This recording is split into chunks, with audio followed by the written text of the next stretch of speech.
एक गांव में एक मेहनती किसान अपने गधे और बकरी के साथ रहता था।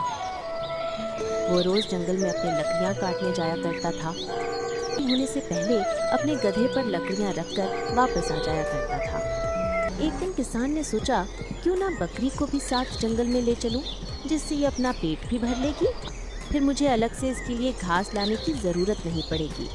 इतना विचार कर किसान अपने दोनों जानवरों को जंगल की तरफ लेकर चल देता है। बकरी और गधा बचपन से किसान के साथ रह रहे थे, जिसकी वजह से दोनों काफी अच्छे मित्र भी थे और हमेशा एक दूसरे के काम आते। जंगल में जाते समय किसान ने गधे के ऊपर पानी का एक छोटा घड़ा भी रख दिया था। इसी तरह जंगल का रास्ता कट रहा था। किसान आगे आगे और बकरी और गधा पीछे पीछे। बातों बातों में तीनों जंगल में पहुंच जाते हैं और वहां पहुंच दोनों घास खाने लगते हैं। इधर किसान लकड़ियां काटने लगता है। लकड़ियां काटते काटते कब समय बीत जाता है पता ही नहीं चलता। किसान आज बकरी के हिस्से की भी लकड़ियां काट देता है ताकि बकरी उसे उठाकर ले जा सके। इधर दोनों जानवर मिलकर घास खाने में लगे थे। सुबह से शाम कब हो गई उन्हें पता ही ना चला। देखना, आज मालिक ने कितनी सारी लकड़ियां काट डाली। हाँ देखा, मैंने कहा था ना, आज मैं भी तेरा साथ दूंगी लकड़ियां ले जाने में। कुछ देर बाद किसान ने लकड़ियां दोनों के ऊपर बांध दी और दोनों से बोला, मैंने तुम दोनों के ऊपर लकड़ियां रख दी हैं। थोड़ी देर और घास खा लो ताकि तुम दोनों का सुबह तक पेट भरा रहे और मुझे फिर से तुम दोनों के लिए घास ना लाना पड़े। अब मैं घर जा रहा हूँ, तुम दोनों पीछे से आ जाना। इतना कहकर किसान वहाँ से चला जाता है और दोनों फिर से घास खाने में लग जाते हैं। कुछ देर बाद जैसे ही दोनों घर लौटने लगे, अचानक तेज बारिश शुरू हो गई। अरे बाप रे, ये क्या? ये बारिश कहाँ से आ गई? ऐसे तो हम दोनों भीग जाएंगे। भीग जाने दो, वैसे भी कई दिनों से बारिश का मजा नहीं लिया है और तू 3 दिन से नहाया नहीं। आज बारिश तेरी सफाई कर देगी। अरे मजाक मत कर, हम भीगेंगे तो ये लकड़ियाँ भी भीग जाएगी। फिर मालिक कैसे इन गीली लकड़ियों को बेचेंगे? जल्दी कहीं छिपते हैं। छिप तो जाएंगे, पर ये क्या, मालिक जाते जाते तेरे गले में ये चमकीला पत्थर क्यों बांध गए? अरे पगली, ताकि जब हम गांव में जाएं और अगर कहीं भटक जाएं तो कोई भी हमें हमारे घर पर छोड़ आए। अब बातों में समय मत बिता, नहीं तो हम सच में भीग जाएंगे। चल जल्दी कहीं छिप जाते हैं। दोनों वहाँ से भाग खड़े हुए। भागते भागते दोनों को सामने एक गुफा दिखी और वे लकड़ियों का गट्ठर संभालते हुए उसमें घुस गए। अंदर घुसते ही उन्हें चारों ओर हड्डियां दिखाई दी। हे भगवान, कितनी जोरदार बारिश हो रही है। लग नहीं रहा कि जल्दी रुकेगी। ऐसे में घर पहुंचते पहुंचते तो रात हो ही जाएगी। सुनो, देखो ना, इस गुफा के अंदर कितनी सारी जानवरों की हड्डियां पड़ी है। ये किस जानवर की गुफा हो सकती है? ये कहाँ फंस गए हम दोनों? मुझे भी नहीं पता, मैं पहली बार इस रास्ते से आया हूँ। बारिश के कारण हम उल्टी सीधी दिशा में भाग आए। अब तो समझ ही नहीं आ रहा। दोनों घबराकर गुफा में चारों तरफ देखते हैं और बहुत ज्यादा डर जाते हैं। अरे, इतनी हड्डियां देखकर तो लगता है ये गुफा किसी शेर की है। नहीं, ऐसा लग रहा है कि हम किसी बड़ी मुसीबत में फंस गए हैं। क्या? तो हमारी जान को सच में खतरा है। हमें तुरंत यहाँ से निकलना होगा, इससे पहले कि शेर लौट आए। हाँ, तुम बिल्कुल सही कह रही हो। बाहर जाएंगे तो बस भीगेंगे, लेकिन यहाँ रहे तो शेर हमें जिंदा खा जाएगा। जल्दी चलो, देर मत करो। दोनों जैसे ही गुफा से निकलते हैं, सामने एक शेर आता है। उसकी जबड़ी में एक मरा हुआ शिकार है और वो धीरे धीरे गुफा की ओर बढ़ रहा था। उफ, इस बारिश ने तो नाक में दम कर दिया है। अब जल्दी से गुफा में जाकर आराम करता हूँ और इस नरम नरम हिरण का स्वाद लेता हूँ। अरे नहीं, हमारी मौत तो हमारे सामने चली आ रही है। अब क्या होगा? शांत रहो बकरी बहन, मुझे कुछ सोचने दो। कोई ना कोई रास्ता तो जरूर होगा ही होगा इस मुसीबत से बचने का। अब तो हमारी खैर नहीं, शेर यहीं आ रहा है। आज तो हम भगवान को प्यारे हुए समझो। चुप रहो, डर हमें और कमजोर बना देगा। मेरे पास एक तरकीब है, जैसा मैं कह रहा हूँ तुम बस वैसा करती जाओ। इतना कहकर गधे ने बकरी को धीरे से कुछ कहा और फिर गधा जोर जोर से गुफा की दीवार पर पैर मारने लगा। आवाज सुनकर शेर ठिठक गया। ये कैसी अजीब आवाज है? और ये तो मेरी गुफा से ही आ रही है। लगता है कोई मेरी गैर मौजूदगी में मेरी गुफा में घुस आया है। अभी जाकर मैं उसे सबक सिखाता हूँ। गधा अंदर से भारी आवाज निकालकर बकरी से कहता है। क्या हुआ बेगम? आपके दांत क्यों खटखटा रहे हैं?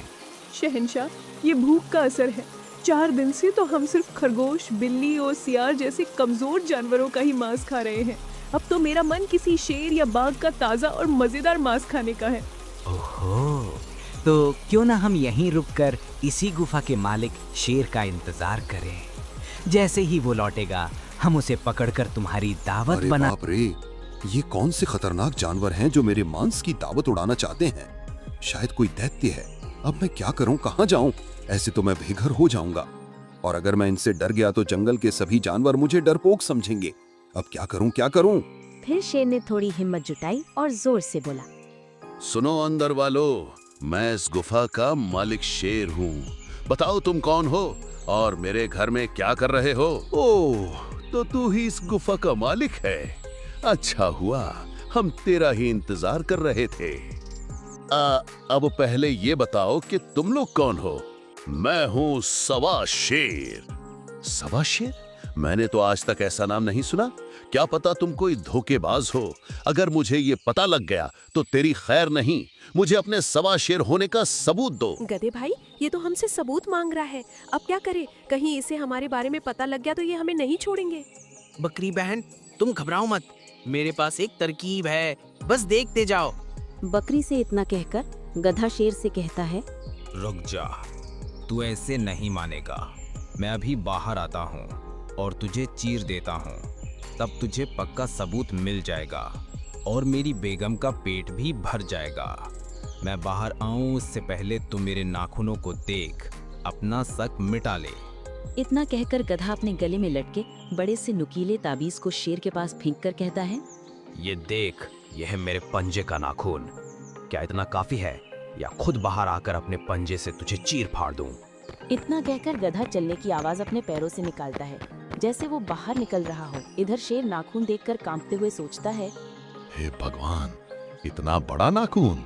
अगर ये नाखून है तो पूरा सवा शेर कितना बड़ा होगा? इतना कहकर शेर डर के मारे वहाँ एक पल भी नहीं रुका और पूरी ताकत से भाग खड़ा हुआ। इधर गधा और बकरी ने चैन की सांस ली कि आखिर उनकी जान बच गई। रास्ते में भागते समय शेर को एक सियार ने भागते देखा और शेर को रोकते हुए कहा। अरे अरे, ये क्या देख रहा हूँ? जंगल के राजा शेर खान, वो भी डर कर भाग रहे हैं। महाराज रुको, जरा ठहरो। क्या हुआ? तबीयत तो ठीक है ना? जंगल का राजा होकर भी आप किसी से डर गए? आप तो हमेशा दूसरों के पीछे दौड़ते हो। आज आपके पीछे कौन पड़ गया? मत पूछ यार, मेरी गुफा में एक भयानक सवा शेर घुस आया है। मैं तो जान बचाकर भाग निकला। तू भी मेरी मान ले, अपनी जान लेकर भाग जा, वरना वो तुझे भी नहीं छोड़ेगा। क्या कहा आपने? सवा शेर? अरे महाराज, ऐसा तो होता ही नहीं। लगता है किसी ने आपको धोखा दिया है। मैंने कहा ना, वहाँ सवा शेर है। हंसी मत उड़ा नीच सियार, वरना अंजाम बुरा होगा। ठीक है महाराज, पर क्या आपने अपनी आंखों से उसे देखा? देखा तो नहीं, लेकिन उसकी आवाज सुनी और उसका नाखून का टुकड़ा पाया है। इतना बड़ा था कि देखकर ही डर लग जाए। मगर देखा तो नहीं ना महाराज। चलो एक बार मेरे साथ वापस चलते हैं। सच का पता लगाते हैं कि वहाँ वाकई सवा शेर है या किसी ने आपको मूर्ख बनाया है। नहीं, मैं वापस बिल्कुल नहीं जाऊंगा। तुझे जाना है तो जा, मुझे अपनी जान प्यारी है। डरिए मत महाराज, मैं आगे आगे चलूंगा, आप बस मेरे पीछे रहना, कुछ नहीं होगा आपको। अच्छा ठीक है, लेकिन अगर कुछ गड़बड़ हुई तो मैं भाग जाऊंगा। दोनों गुफा के पास जाते हैं। अरे, ये शेर फिर से क्यों लौट आया? और इसके साथ कोई और भी है, शायद सियार। अब क्या करें? कुछ मत करो, यही छुपे रहो और देखते हैं ये क्या करते हैं। शेर और सियार दोनों गुफा के पास रुकते हैं और शेर जोर से आवाज लगा बोलता है। सुनो, मैं कोई कमजोर नहीं हूँ। ये नाखून जो बाहर मिले हैं, मेरे पास भी बहुत हैं। ऐसे नाखून से मैं नहीं डरता। शाबाश महाराज, यही हुई ना असली जंगल के राजा वाली बात। गधा और बकरी अंदर परेशान हो जाते हैं। तभी गधे को एक उपाय और सूझता है। ये शेर मान ही नहीं रहा, अब तो हमें कोई चाल चलनी होगी। बकरी, तुम जोर जोर से आवाज करो। और हाँ, वो मटका कहाँ है? उसमें पानी है ना? हाँ, ये रहा मटका। ये क्या मैंने नीचे रखा है? गधा पानी से भरे मटके को अपने पैरों से जोर से मारता है और वो सीधे शेर के पास जाकर गिरता है, जिसे देख दोनों सियार और शेर आश्चर्यचकित हो जाते हैं। अरे ये क्या अजीब सी चीज थी। हाँ महाराज, ये तो कुछ अजीब सा था। ये मेरी थूक थी। तुम्हें देखकर मेरे मुंह में पानी आ रहा है। अब मैं तुम्हें खाने आ रहा हूँ। गुफा के अंदर बकरी पैरों से और तेज धमाके करती है। शेर डरने लगता है। नालायक सियार, तेरे चक्कर में मैं मर जाऊंगा। मैं भाग रहा हूँ। रुकिए महाराज, पहले उसे बाहर तो आने दीजिए। मुझे लगता है वो कोई ढोंगी है। चुप, मैं अब और धोखा नहीं खाऊंगा। वो सवा शेर सच में खतरनाक है। जंगल में और गुफाएं भी हैं, मैं कोई और ढूंढ लूंगा। जान है तो जहान है, भागो। शेर भाग जाता है। गधा और बकरी राहत की सांस लेते हैं और बाहर निकल आते हैं, पर सियार अब भी वहीं खड़ा था और उन्हें देख कहता है, ओह, तो ये तुम दोनों थे। तुम्हें लगता है तुमने शेर को उल्लू बना दिया, पर मुझे सब पता लग गया। अब तुम दोनों की खैर नहीं। मैं फिर से शेर को बुलाकर लाता हूँ और तुम दोनों का शिकार करवाता हूँ। फिर शेर भी मुझे कुछ हिस्सा दे देगा। इतना कहकर सियार भाग जाता है और गधा और बकरी वहां से चले जाते हैं। सियार शेर के पास पहुंचता है और कहता है, महाराज रुकिए, वो कोई सवा शेर नहीं था। वे तो पासजे गांव से आए दो जानवर थे, एक बकरी और एक गधा। उन्होंने चालाकी से आपको डरा दिया। चलो वापस चलकर देख लो। ये क्या कह रहा है सियार? कहीं तू पागल तो नहीं हो गया? ऐसा कैसे हो सकता है? क्या सच में ऐसा है? इतने में पास में ही पेड़ पर बैठा कौवा बोल पड़ता है, क्या माजरा है शेर खान? मुझे भी तो बताओ, शायद मदद कर सकूं। मेरी गुफा में सवा शेर और उसकी शेरनी घुसे थे। मैंने उनके नाखून और थूक देखे, पर यह सियार कहता है कि वो गांव से आए जानवर थे। महाराज, ये सियार तुम्हें धोखा दे रहा है।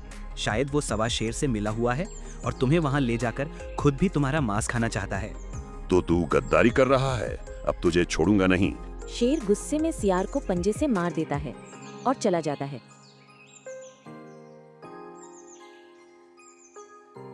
कौवा नीचे उतरकर उसका मांस खाने लगता है और मन में विचार करता है, शेर हो या सवा शेर, मुझे तो केवल पेट भरने से मतलब